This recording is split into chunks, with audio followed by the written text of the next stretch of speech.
Hey everyone, today I'm going to show you this glazing technique called Cuerda Seca. So to do this project you'll need a wax resist, a liner brush,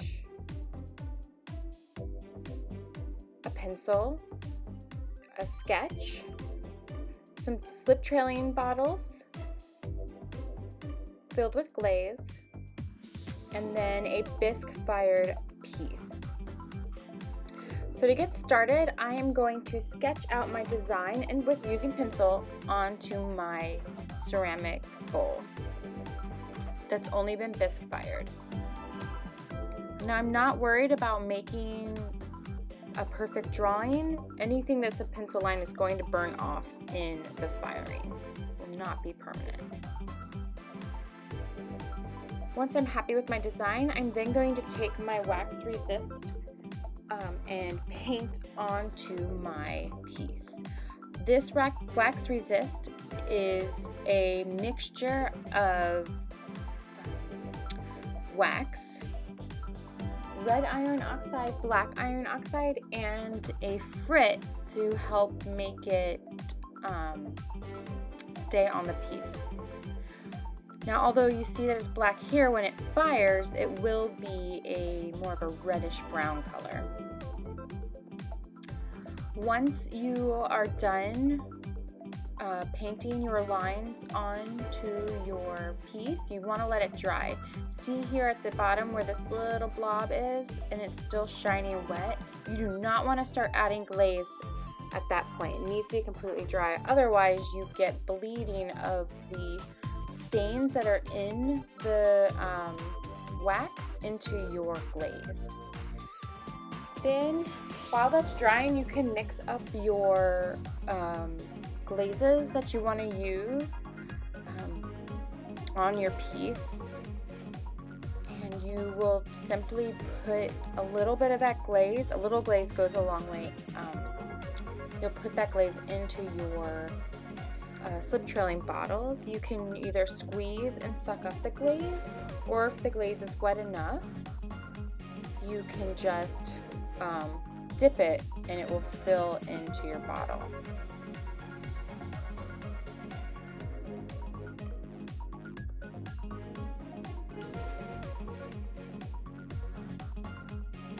So now we're ready to start applying our glaze. Now I did a little test on this tile.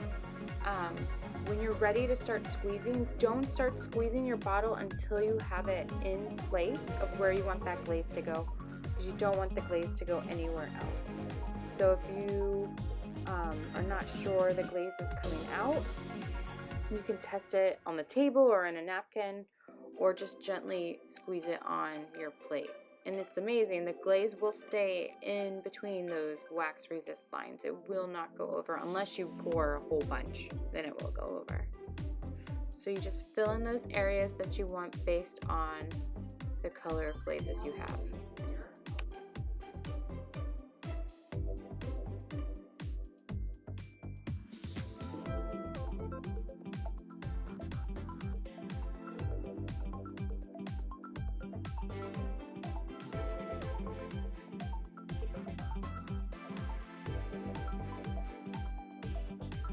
Now I find if I'm working on a rounded surface, I will lean my plate or whatever I'm working on so that the glaze can sit flat until it's absorbed into the plate and dried. You really don't want your piece to be completely horizontal as you're applying the glaze, because gravity could pull it outside of the space it needs to be.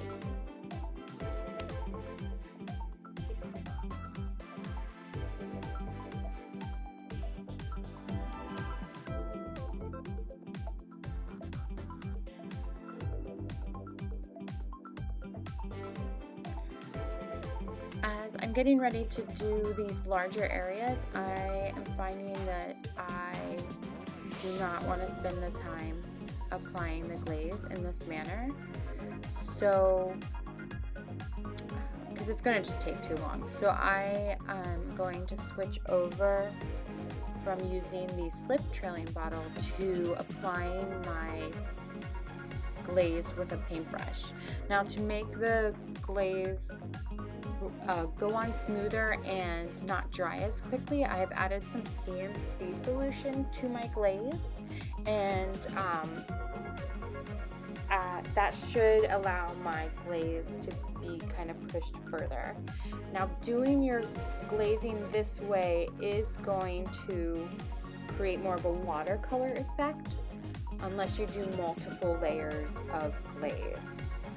And you can see I added more CMC solution because it dried so quickly, and this is still drying quicker than I would like it to, so I will add a little bit more CMC,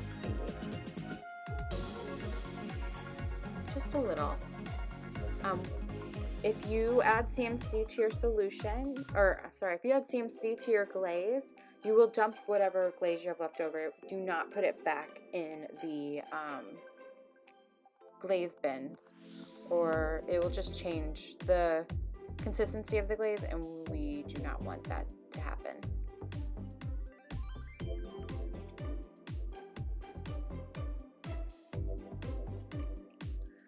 What's great here is you can see as I'm painting, it's really easy. You don't even have to like paint in the spots. You can paint right over those black resist lines, and your glaze will just pool into where that resist doesn't exist. Here I am painting off the screen, but I'm essentially doing the same thing. Here I've just got a little bit of another glaze that I want to fill in this other flower. Once I am done painting with my glaze, I then need to add another wax on top so that I can dip my bowl in its entirety so it has one solid background. The key here is to make sure you have enough wax and to use a wax that is not water soluble.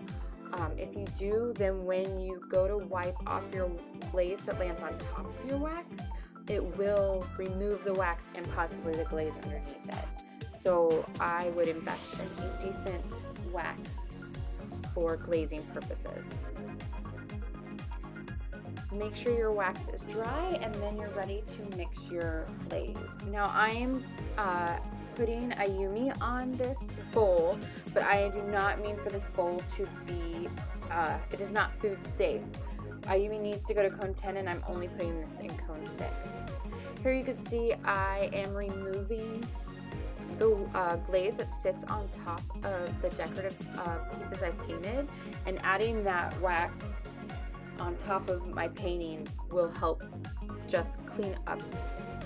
Well, one, it allows me to clean up, and two, it just makes it so much easier. And you can see my bowl is too big for the pot, so I'm just glazing. The second dip is just glazing up to where I didn't have glaze before. And then you are all set, cleaning it all up. Try to make sure you've removed the glaze from anywhere your design is, and then you're ready to fire. Here's a few more examples, and I hope you enjoyed. Thanks for watching. Bye.